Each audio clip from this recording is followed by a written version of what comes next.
prazer que eu inicio essa sequência de aulas intitulada Isabela Figueiredo, Corpo, Luto e Amor. Bem, vamos começar por uma breve introdução sobre essa escritora. Isabela Figueiredo nasceu em Moçambique em 1º de janeiro de 1963, depois do processo da descolonização em África, foi enviada para Portugal sozinha para viver com a avó paterna. Isabela Figueiredo hoje é uma das escritoras que ocupa um lugar de destaque dentro da cena literária contemporânea portuguesa. Eu diria mesmo que ela é uma das mais sedutoras escritoras da ficção portuguesa contemporânea, uma escritora premiada, uma escritora contemplada, uma escritora que toca em temas que são verdadeiras feridas narcísicas, tanto para si mesma quanto para o país em que reside, Portugal, e de uma escritora que se define por algo que eu gosto muito, e eu tomo aqui de empréstimo para essa definição as palavras do Eduardo Pita na contracapa do seu segundo romance, intitulado A Gorda. Ele diz isso: Isabela não tem medo das palavras. E estamos aí diante de uma escritora cujo processo de escrita envolve mesmo a visceralidade, aquilo que vem do impulso mais bruto. Ela diz isso: a escrita para ela tem que ser brutal, a escrita para ela tem que ser convulsiva, a escrita para ela tem que ser algo que venha da experiência. E, inclusive, ela diz isso: eu não consigo fazer literatura para fora daquilo que é a experiência. Portanto, estamos diante de uma escritora de testemunho, de uma literatura de testemunho. E aqui, então, é preciso fazer um parêntese. Fala-se muito do testemunho em Portugal a partir de Jorge de Sena. Afinal de contas, sabemos que Jorge de Sena diferenciou, a partir da poética do fingimento de Fernando Pessoa, a sua chamada poética do testemunho, que se diferencia dessa ideia pessoana da poesia como uma oficina, pelo fato de a poesia de Fernando Pessoa ser uma poesia absolutamente que passa pelo crivo do mental e menos pelo crivo do sensorial. Temos em Fernando Pessoa, evidentemente, o eixo pensar-sentir, e dos heterônimos que Fernando Pessoa criou, alguns poetas estão mais ligados, evidentemente, ao eixo do pensar, como o próprio Ortônimo e Ricardo Reis, e outros estão mais ligados ao eixo do sentir, como Álvaro de Campos e Alberto Caeiro, mas também devemos pensar, quando falamos de Fernando Pessoa, que a poesia para ele, em se tratando de sentimentos, em se tratando, portanto, das sensações, não nos esqueçamos que ele criou essa poética de sentir tudo de todas as maneiras, de todos os lados, passa pelo crivo da razão. Ou seja, o que eu quero dizer com isso? Que para Fernando Pessoa, quando se sente, essa sensação, esse sentimento, essa experiência sobre o vivido já passou pelo filtro, pelo crivo da faculdade do pensamento. Para Jorge de Sena, portanto, isso faria da poesia de Fernando Pessoa algo de absolutamente genial, e ele diz, inclusive, que o fingimento pessoano foi uma educação, inclusive, uma palavra que está dita no prefácio à Poesia 1. Ele diz que o fingimento pessoano foi uma forma de educação, uma nova poesia que se instaura em Portugal de forma mais contundente, porque não relacionada mais a essa longa tradição que vem desde o trovadorismo, de uma poesia de sentimentalismos, e, nesse sentido, a poesia de Fernando Pessoa foi um ensinamento porque nos ensinou a pensar a poesia a partir da ideia, a partir do conceito, a partir do fazer filosófico. E ele presta as honras à pessoa, mas, para Jorge de Sena, o grande poeta do testemunho dentro da literatura portuguesa é Camões. Camões, que é esse poeta sobre o qual nós falamos na aula passada, cuja poesia é feita a partir das suas experiências. Eu disse, inclusive, que para Camões a experiência é o lugar mesmo do conhecimento, que para Camões não há conhecimento possível para fora do âmbito da experiência, e que, frente à dúvida ante o saber teórico e o saber experimental, Camões se coloca como um inegável adepto da experiência como forma de conhecimento. Não de um conhecimento absoluto, mas de uma verdade possível, ou melhor, de uma das múltiplas verdades.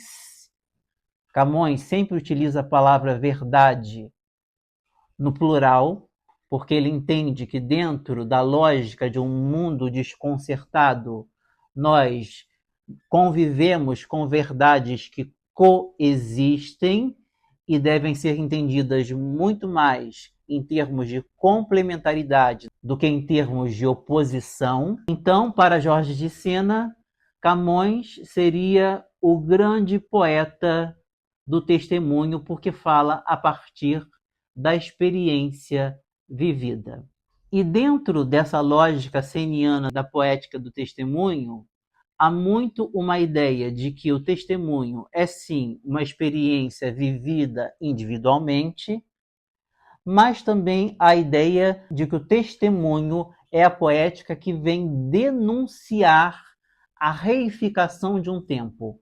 Ou seja, a poética do testemunho está diretamente vinculada à história, à denúncia histórica. O testemunho para Jorge de Sena, portanto, tem muito mais a ver com a história, o que não necessariamente tem a ver com a ideia do testemunho em Isabela Figueiredo. Isabela Figueiredo se filia a uma tradição de escritores de testemunho, mas ela dialoga no seu testemunho com livros fulcrais e que ela deixa muito claros dentro da sua obra. Todo grande escritor, como Jorge de Sena o fez, mostra os seus interlocutores, mostra as suas parcerias textuais.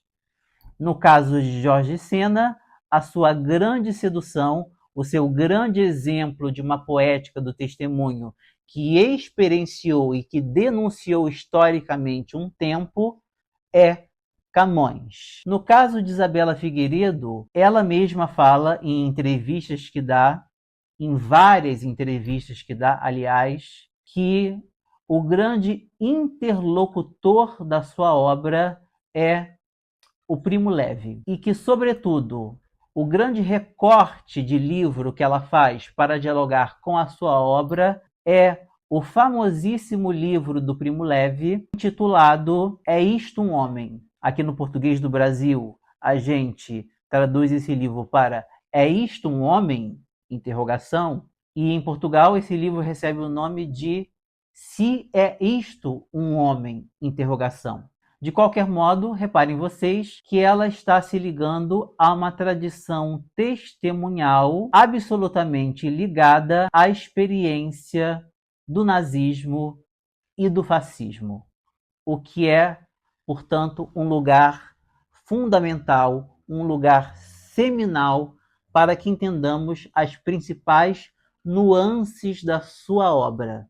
Isabela Figueiredo é uma escritora do testemunho, mas não do testemunho seniano stricto sensu, e que também escreve uma forma de testemunho que é muito sua. E o que eu quero dizer com isso? Para Isabela Figueiredo, o testemunho é alguma coisa que passa necessariamente pelo corpo. Não há como eu testemunhar para fora da experiência do corpo. Eu costumo dizer que, se nós tivéssemos que definir o testemunho de Isabela Figueiredo numa sentença, essa sentença seria o testemunho pelos sentidos. E por que isso? Porque para ela a experiência dos sentidos é importantíssima e é um lugar do qual se fala, e mais que isso, um lugar do qual também se denuncia. Dentro das entrevistas que ela dá, sempre ela coloca o corpo como uma espécie de protagonista da sua obra, mostrando-nos que ela, primeiro, precisa de um corpo, que o corpo dá acesso aos sentidos e que esse testemunho da sua obra é um testemunho filtrado a partir dos seus sentidos, sendo mais didático ou por outras palavras. O testemunho é alguma coisa que não se explica apenas pela história em si, ou por denúncia histórica, mas o testemunho para ela é alguma coisa muito visceral, muito brutal, muito convulsiva, muito crua e que ela sempre faz questão de demarcar nas suas palavras, na sua literatura, quando ela descreve as experiências, inclusive as sexuais, dentro dessa beleza convulsiva, ela diz: tem de haver crueza. Então, nessa aula em que eu faço um recorte muito específico de Isabela Figueiredo, a partir desses temas: corpo, luto, amor, eu também proponho fazer uma leitura de Isabela Figueiredo diferente, bastante diferente até eu diria, do que tem sido feito mais ou menos nos últimos 15 anos por aí. Ou seja, eu não faço uma leitura de Isabela Figueiredo a partir de um recorte dos estudos culturais, que toma um recorte mais específico ainda, que é o recorte dos estudos pós-coloniais. A leitura que eu proponho de Isabela Figueiredo é uma leitura absolutamente psicanalítica, até porque nas próprias entrevistas que a autora dá para revistas, para programas de televisão, para blogs, para vlogs, etc., ela sempre aponta para esse desejo também de ser lida para além de um recorte apenas pós-colonial. Indo ao encontro do que a autora sempre demarca como um desejo de leitura das suas obras nas entrevistas que dá, eu proponho aqui nessa aula uma leitura do Caderno de Memórias Coloniais sob a ótica psicanalítica. E para essa aula de hoje, eu gostaria de começar com uma epígrafe que está dentro do próprio Caderno de Memórias Coloniais e que diz o seguinte: a partir de certa idade, muito cedo na infância, já somos nós o que há de perseguir-nos sempre. Guardem, então, essa ideia da infância como uma espécie de fantasma que nos persegue sempre. Isso é absolutamente psicanalítico. O que eu quero dizer com isso, num primeiro lugar, é que a escrita de Isabela Figueiredo é uma escrita brutal e, nesse sentido, que rompe muito do inconsciente. E aí vocês poderiam contra-argumentar: ah, mas toda a escrita, todo o processo de escrita está atravessado pelo inconsciente, até porque, quando vamos escrever, as palavras nos escapam. Aquilo que nós, inclusive, planejamos escrever, podemos ter feito, inclusive, todo um script e tentar seguir esse script à risca, sempre alguma coisa escapa ao nosso domínio. E isso é, portanto, a própria manifestação do inconsciente. Eu não estou negando aqui que no processo de escrita o inconsciente está completamente involucrado. Eu acredito plenamente nisso. O que eu estou dizendo é que Isabela Figueiredo é uma escritora que faz questão de frisar o tempo todo, seja dentro da sua obra literária, seja dentro do seu próprio trabalho enquanto escritora crítica. Não nos esqueçamos, afinal de contas, de que ela é uma escritora crítica. E por que eu estou dizendo isso se ela não escreve crítica sobre a sua própria obra ou sobre a obra de outros autores, se ela não é reconhecida exatamente por isso? Eu estou chamando aqui Isabela Figueiredo de escritora crítica porque, dentro dos meios de comunicação contemporâneos, ela é uma escritora muito atuante dentro das redes sociais. Quando nós paramos para observar as redes sociais de Isabela Figueiredo, mormente o Facebook e o Instagram, ela está o tempo todo fazendo complementos ali em relação à sua própria obra artística. Então, em vez de ela escrever crítica em livro, crítica no papel, que ela também faz de outra maneira quando dá entrevistas para televisão, quando dá entrevistas para revistas, para vlogs, ela exerce o exercício crítico sobre a sua própria obra, o debruçar-se sobre a sua própria obra criticamente dentro das redes sociais. O que nos traz, inclusive, uma série de esclarecimentos sobre a sua própria obra literária.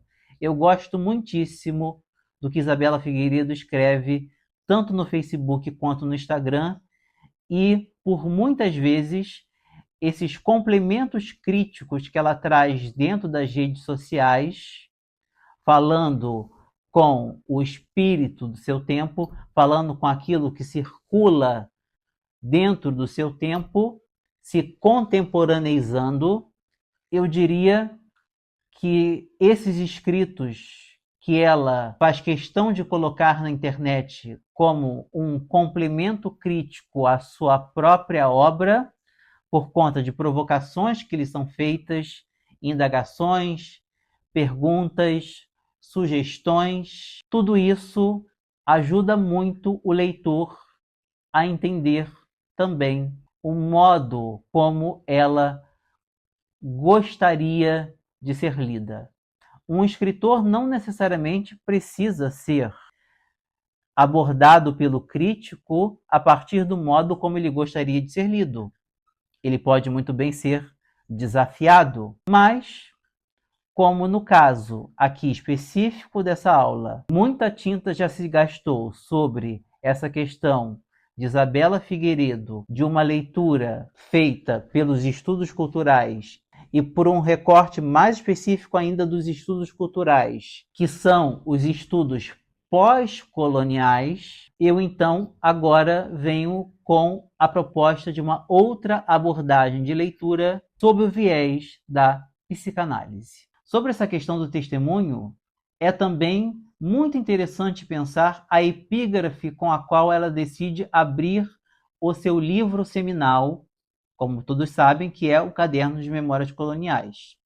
Eu vinha falando há pouco do Primo Levi, do seu fascínio pelo Primo Levi, pelas obras do Primo Levi, e ela diz que ele é o grande interlocutor da sua obra e que ela tem um fascínio imenso, muito específico, pela obra É Isto, um Homem? Interrogação. No Caderno de Memórias Coloniais, ela traz uma outra epígrafe de Primo Levi, só que agora não mais de É Isto, um Homem?, mas de um livro intitulado Os que Sucumbem e os que se Salvam. Portanto, ao encimar o caderno com essa epígrafe do Primo Levi, de uma das obras do Primo Levi, mais uma vez ela está mostrando que ela se filia a esse tipo de literatura de testemunho. dessa literatura que fala do Holocausto, dessa literatura que fala sobre o genocídio, dessa literatura que faz a denúncia histórica, sim, e de uma literatura que para ela só pode ser dita a partir da marca da experiência, de uma literatura que para ela só pode ser dita a partir do corpo, a partir de uma experiência dos sentidos, de um testemunho que passa necessariamente pelos sentidos e que não se explica, como eu disse antes, apenas por história ou por denúncia. Quando eu proponho ler em Isabela Figueiredo o testemunho pelos sentidos, eu estou falando aqui de uma escrita visceral, brutal, convulsiva, restos psíquicos de acontecimentos que ficaram sem palavras e que por isso mesmo insistem como fantasias enigmáticas. Contemporaneamente, e vou explicar isso um pouco melhor mais à frente, cada vez mais se tem falado sobre o fato de o inconsciente ser não apenas atemporal, espacial e transgeracional. O que eu quero dizer com isso? A noção de inconsciente transgeracional é precisamente essa noção de que nós herdamos restos que vêm na história da nossa própria família. Se tudo se resume à nossa infância, a ideia de um inconsciente transgeracional pode ser entendida, grosso modo, com o fato de que temos de lidar com restos que fazem parte não apenas da nossa própria biografia, mas de restos advindos da nossa história familiar, restos que advêm dos nossos bisavós, dos nossos avós, dos nossos pais e que são passados para nós dentro da cena edípica.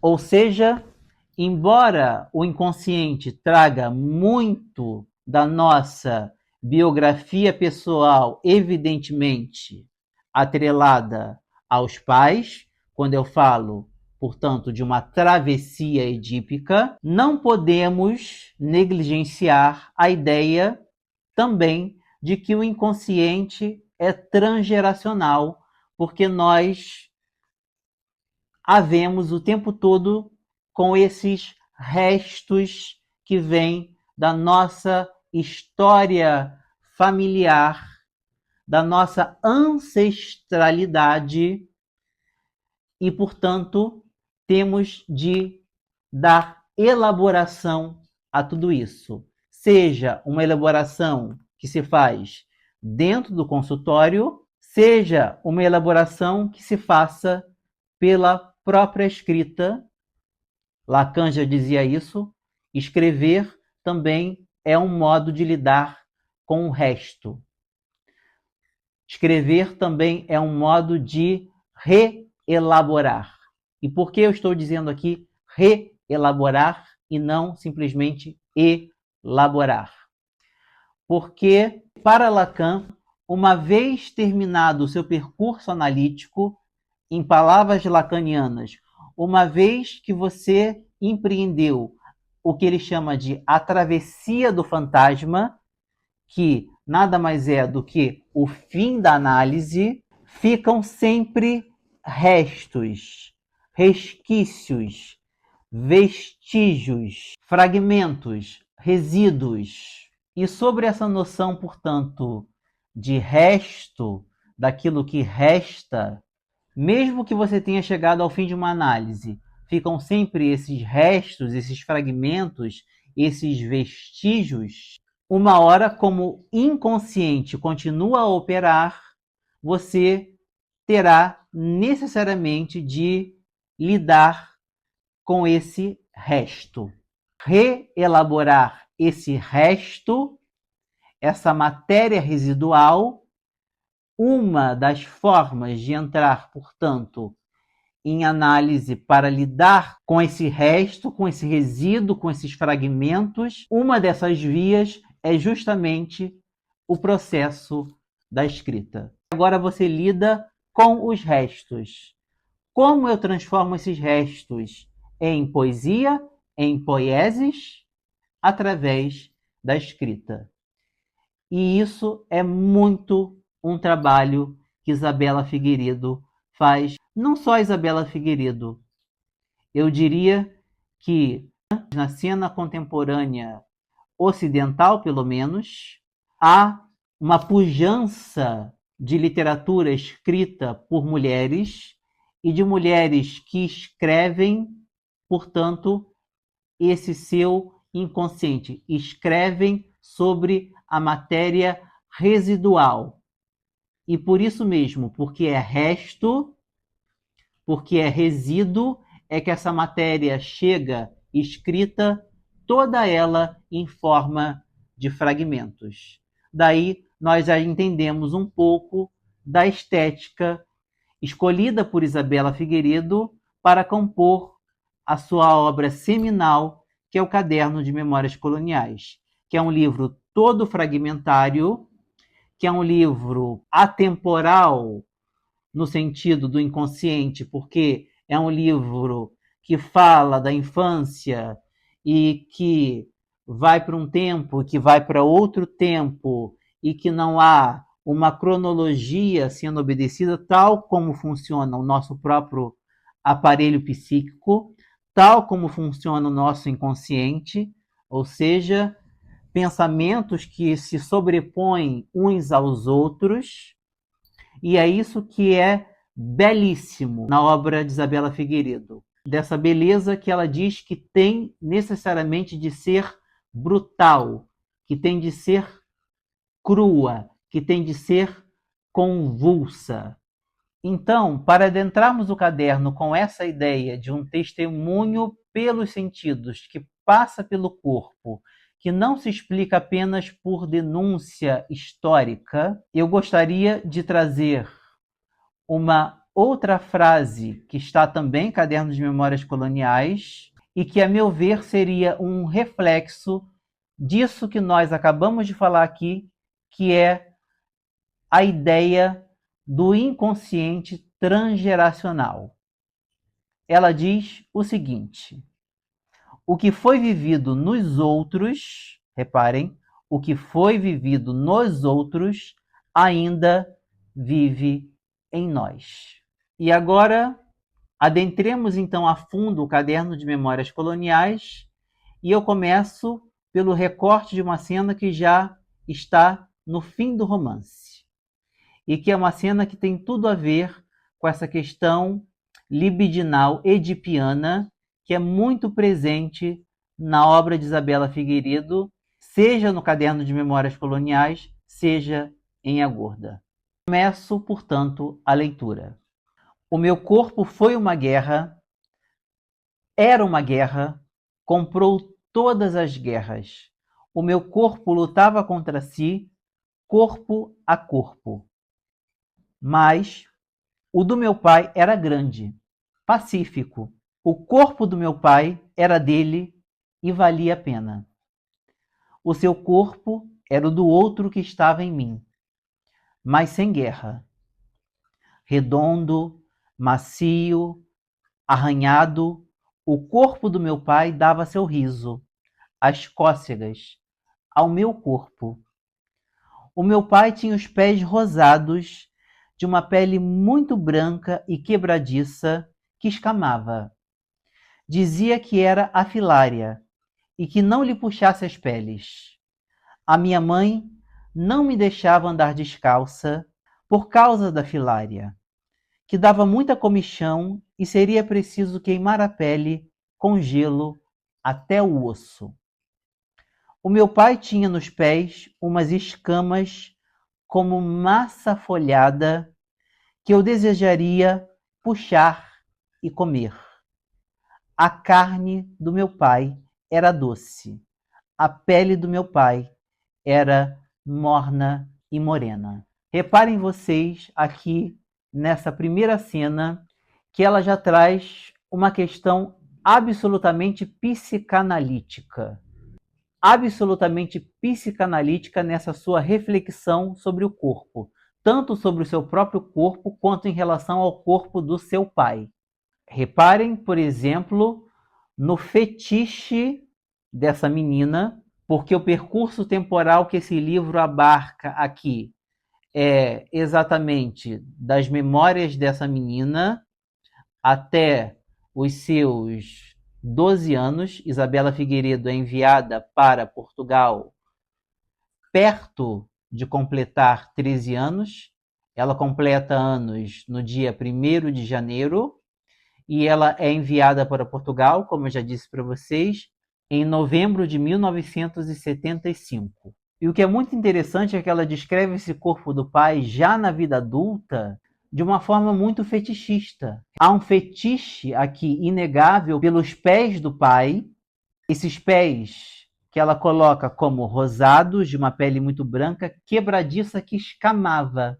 E que escamava por uma doença, que é a filária.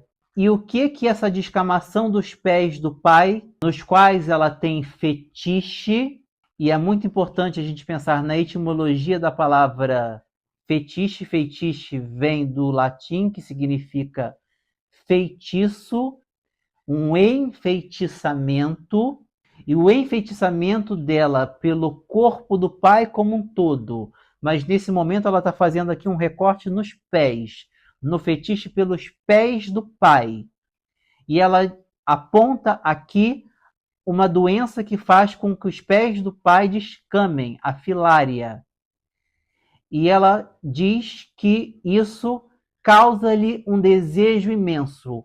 Um desejo imenso de quê? De puxar essas peles e de colocar essas peles à boca e comer essas peles. Reparem que ela compara essas peles, inclusive isso é muito comum em Isabela Figueiredo, tudo que dá prazer a ela, muitas vezes é muito comum dentro da sua obra, ela compara a comida, ela compara a alimentos, e não é aleatoriamente que ela compare essas descamações de pele nos pés do pai a uma massa folhada que causa nela o desejo de quê? De comer, de levar à boca, de deglutir, de engolir. Estamos aí diante daquilo que Freud chamou da nossa primeira pulsão, que é a pulsão oral.